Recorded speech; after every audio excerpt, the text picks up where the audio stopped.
Hi, 5th grade. Today we're going to be doing Module 1, Lesson 11, and today we are now moving into multiplying decimals. So we just finished up with adding and subtracting decimals, and now we are going to multiply.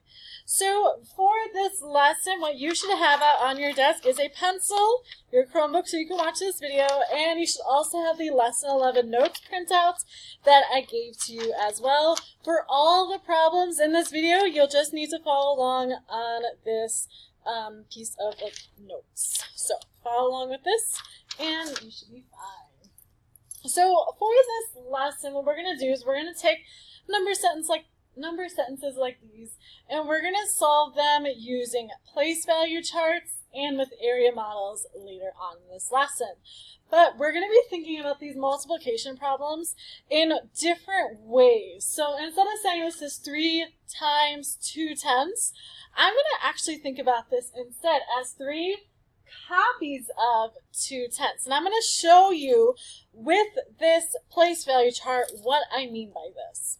So what I'm going to start with on this place value chart if I'm trying to solve this problem is, since I have 3 copies of 2/10, I'm going to start by showing what 2/10 looks like in my place value chart. So I'm going to use place value discs for this because they might be a little bit easier for us to count. So I'm going to start by showing you what 2/10 looks like. So I have 2 dots, and these are my place value discs, and I'm showing you 2/10. So in your notes right now, you should show me 2/10 as well, so your chart should look just like this. Now I have 2/10, and I need to show what 3 copies of 2/10 looks like. So this is 1 copy. So then I'm going to make another copy of this. So it's kind of like if you're copying and pasting and copying all this and pasting it down here. So now this is 2 copies of 2/10. And if I want to make a 3rd copy, I'll just copy this right down here. And now I'm showing you 1, 2, 3 copies of 2/10. And now what I'm going to do is I'm going to count everything up. So I have 1, 2, 3, 4, 5, 6. So I have 6 place value discs.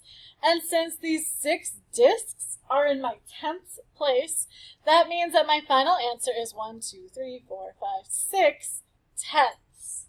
So I will write 6 tenths as a decimal, and that will complete my number sentence. So 3 copies of 2/10, so 1, 2, 3 copies of those 2/10 all together is worth 6/10. So in your notes right now, what you should have is exactly what I have on the boards, and your notes should look just like this. So I have the 6/10, and I have the 6/10 in my place value chart. So we're going to move on to the next problem. This one isn't too much different. And this problem, we're going to have 3 copies of 3/10 now. And for my 3 copies of 3/10, again, I am going to show what 3/10 looks like. So since I have 3 copies of that, we'll put 3 copies here. So I have 1, 2, and 3. And since I have 3 copies of this, then I am going to show that. So right now I just have 1 copy. This is 2 copies because it's kind of like I copied this entire row and I put it here. And now to make a 3rd copy, I'll just put that there, and then I count everything up. So I have 1, 2, 3, 4, 5, 6, 7, 8, 9. I have 9/10. So I'll rewrite 9/10 up here as a decimal, and that shows me my final answer. Our camera should be fixed now. So now you can see this clearer. So 3 copies of 3/10 is 9/10. And your notes should look just like this. I have 9/10, and 9/10 is written as my answer. So let's take a look at this next problem. And if you would like to, you can try to do this next problem on your own. But it gets a little bit tricky because this time I am going to be multiplying 4 copies of 3/10. And you're about to see really soon why this is about to get a little bit more complicated.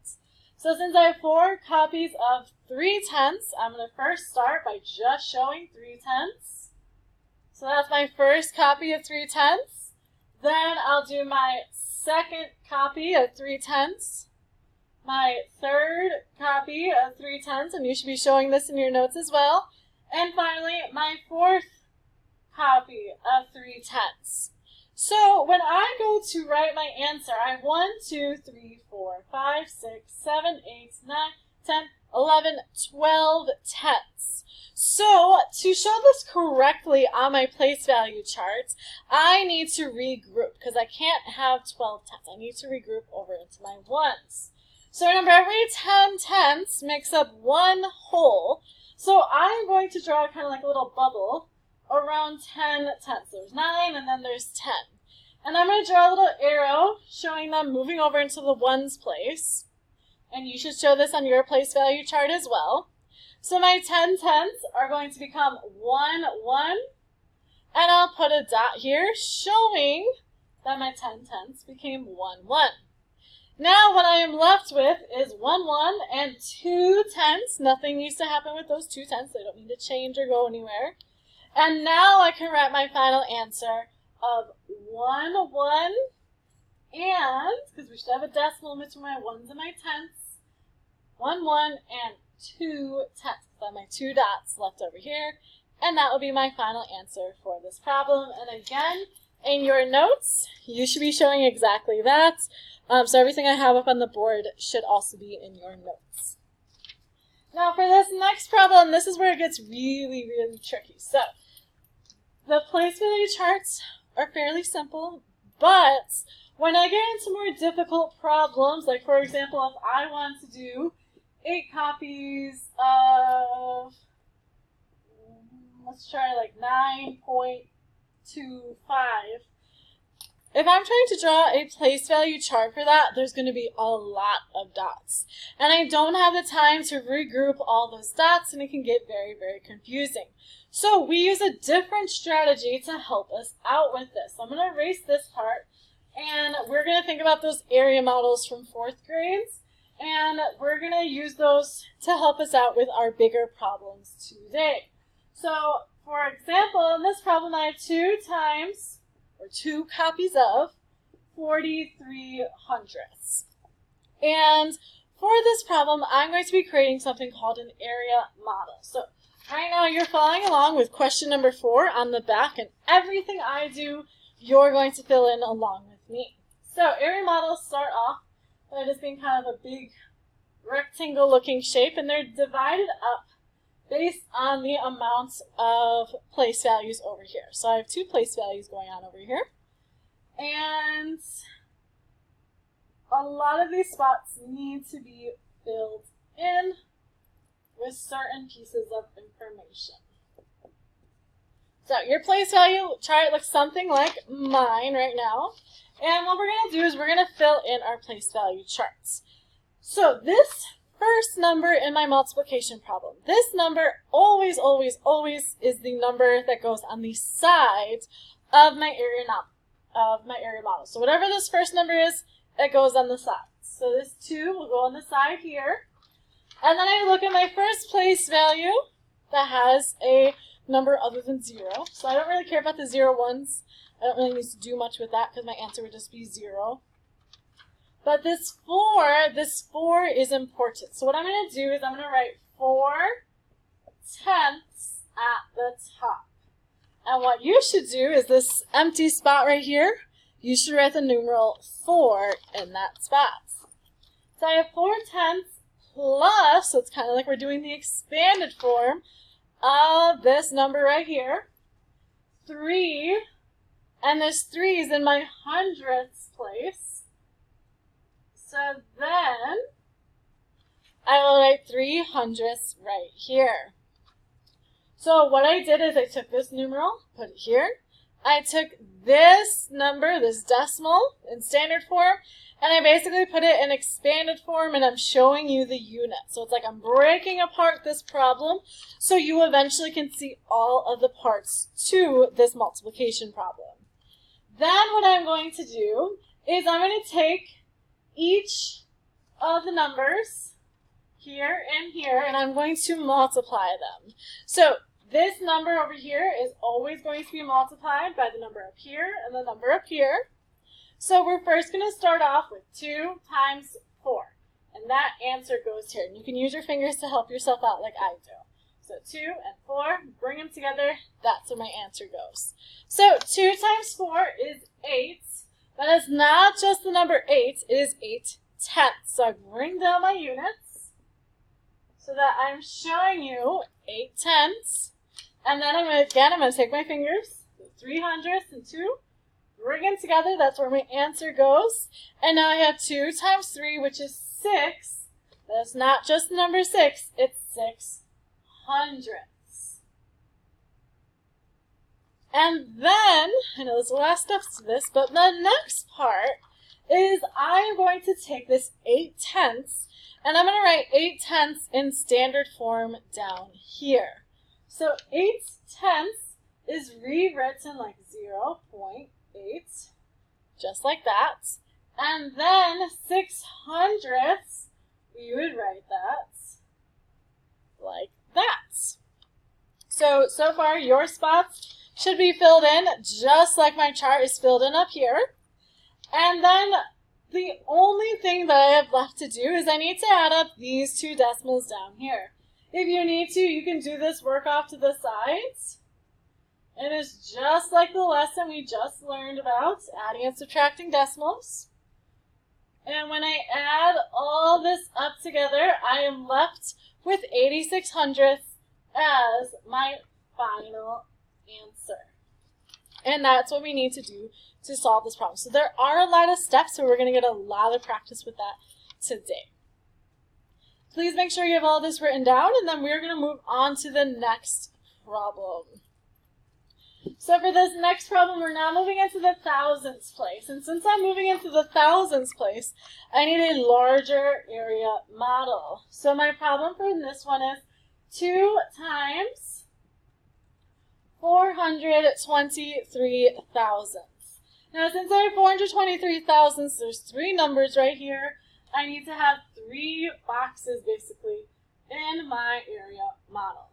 So split it up into 3 boxes, just like how your area model in your notes is split up into 3 boxes. There's an empty space over here, up here, up here, up here, here, here, here, and here. So I have all my empty spots labeled, and now I can start filling in. So remember, this first number always goes in the little space over here on the sides. So that number will go there. And then every number that is not a 0 gets its own area in my area model. So this 4, since this 4 is in the tenths place, I will write 4 tenths, 4 tenths. This 2 is in my hundredths, so I'll write 2 hundredths. Right here, remember each place value is getting its own box. And finally, I have 3 thousandths. So we will put 3 thousandths in the very last box. Now we'll kind of zoom this in a little bit so you can see it a little bit better. And finally, I can start multiplying all these different boxes, and then I'll write the units next to them. So remember, we take our 2 fingers, put 1 finger here because this number gets multiplied by all of these eventually. And then my other finger is going to start on this side. So I do 2 times 4, which is 8. So I'll put a numeral 8 here, but it's not just 8, it's 8 tenths. So whatever the unit is here, we bring it down here. So 8 tenths.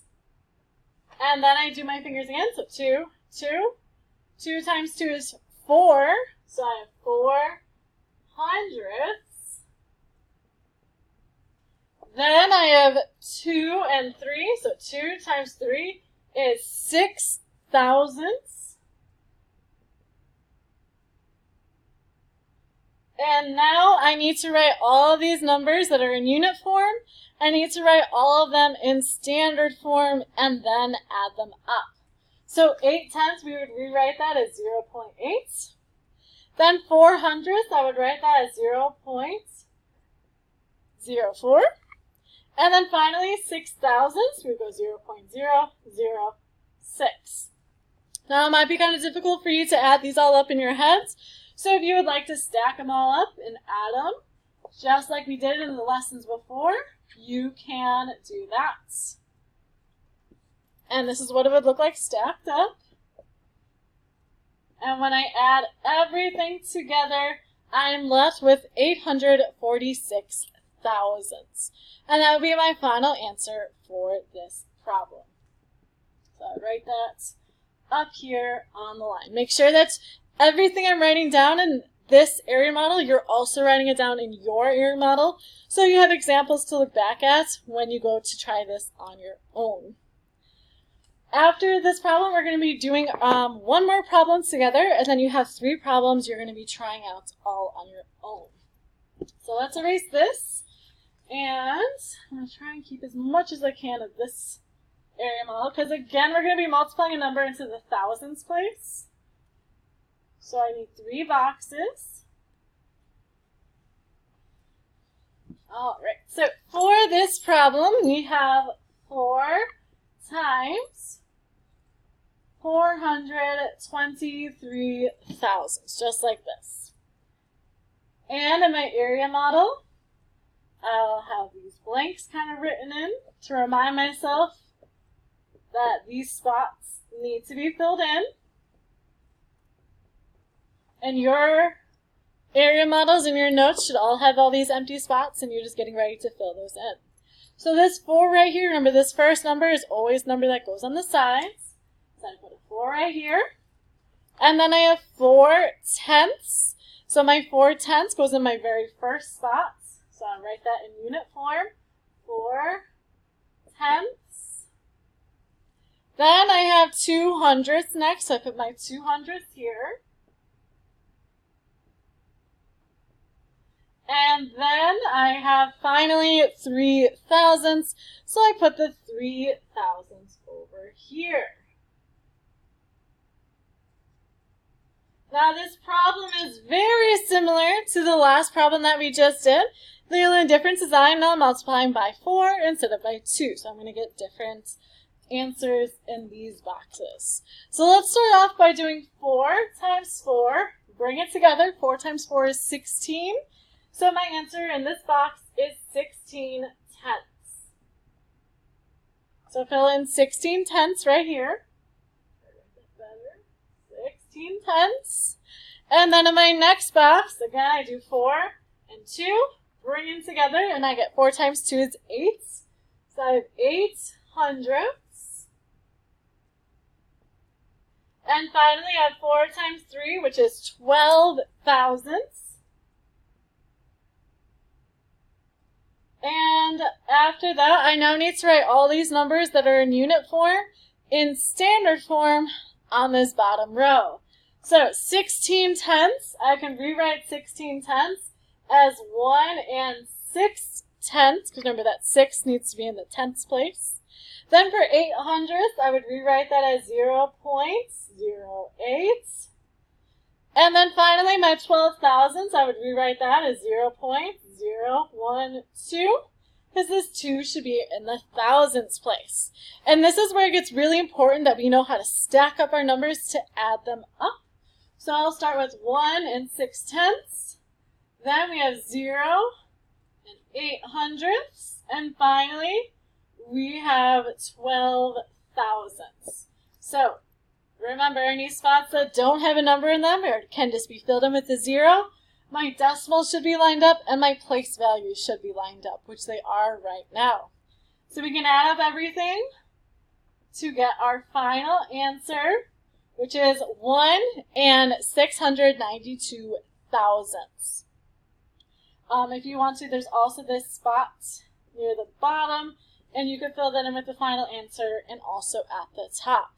Please make sure that you have all of your area models filled out, because you can use these as examples for the rest of this video. What you're going to do now is, if you need any help, please make sure you're raising your hand and letting me know, because I can do small groups with you.